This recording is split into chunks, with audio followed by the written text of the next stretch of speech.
The door opened on a moment that froze time, the kind that makes your heart stutter and your breath forget its job, because Daniel Carter never expected to see his powerful, untouchable boss sitting in the quiet office nursery, sleeves rolled up, eyes closed, gently nourishing his crying infant as if the world outside those walls had never existed.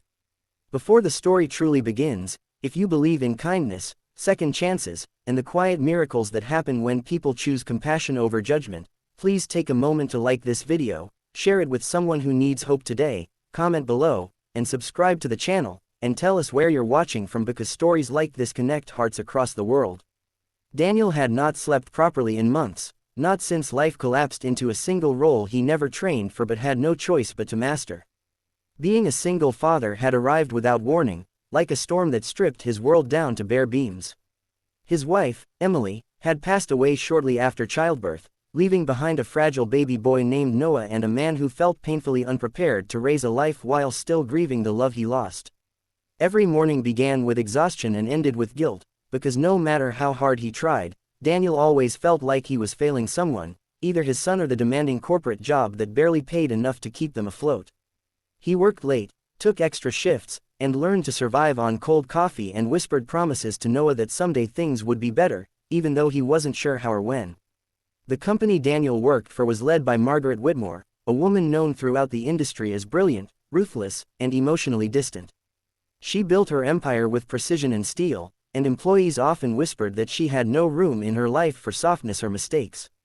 When Daniel requested permission to bring his baby to work temporarily due to childcare issues, he expected rejection, maybe even termination, but Margaret surprised him with a brief approval, delivered without warmth yet without cruelty.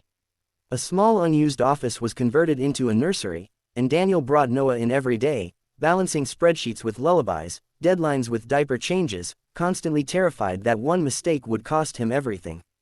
That afternoon, Noah would not stop crying. His tiny face turned red with distress, his hunger cutting through every attempt Daniel made to soothe him. Daniel's hands trembled as he searched the office for formula he had forgotten at home in his sleep-deprived haze. Panic tightened his chest as he rushed through the executive floor, hoping to find help, when he reached the nursery office and pushed the door open without knocking. What he saw shattered every assumption he had ever made. Margaret Whitmore sat in the rocking chair, her expression soft, almost fragile, cradling Noah against her chest, feeding him with a tenderness that felt unreal. The crying had stopped. The room was silent except for the gentle rhythm of breath and life continuing.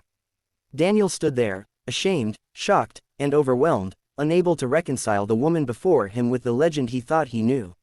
He apologized profusely, backing away, but Margaret did not scold him.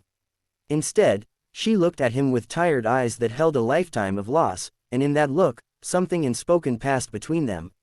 She explained without words that grief recognizes grief, that broken hearts somehow find each other in the quiet corners of the world. Margaret had lost her own child years ago, and in her solitude, she had chosen to quietly help where she could, unseen and unacknowledged.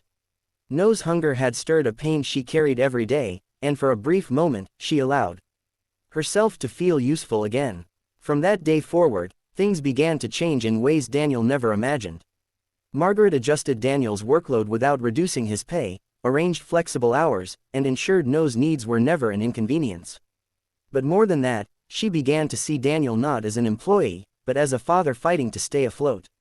And Daniel began to see Margaret not as a cold executive, but as a woman shaped by grief, resilience, and a hidden capacity for love.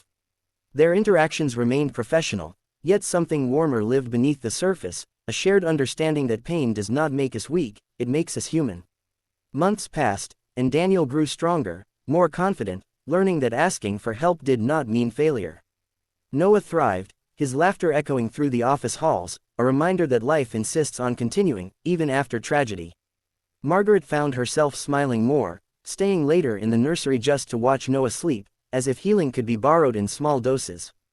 The company culture shifted subtly, becoming more humane, more forgiving, because kindness, once witnessed, tends to spread. Daniel eventually received a promotion, not as charity, but as recognition of his perseverance and integrity. Margaret attended Noah's first birthday quietly, standing in the back, tears shining as she watched Daniel blow out the candle with his son. In that moment, both of them understood that healing does not arrive all at once, but through small, unexpected acts of compassion that change the direction of lives forever. If this story has touched your heart even a little, please like the video, share it with someone who believes in hope, and subscribe to the channel, because stories like this only matter when they are felt and passed on. And before this story ends, we'd love you to comment below and tell us what this story meant to you. Daniel would often look back on the moment he opened that door and realized that it was not a mistake, but a turning point written by fate itself. Two wounded souls, one small child, and an act of quiet humanity had rewritten their futures. In a world that often rewards hardness, they learned that softness can save lives, and sometimes, the most powerful lessons arrive without warning, asking only that we open our hearts and allow ourselves to be changed.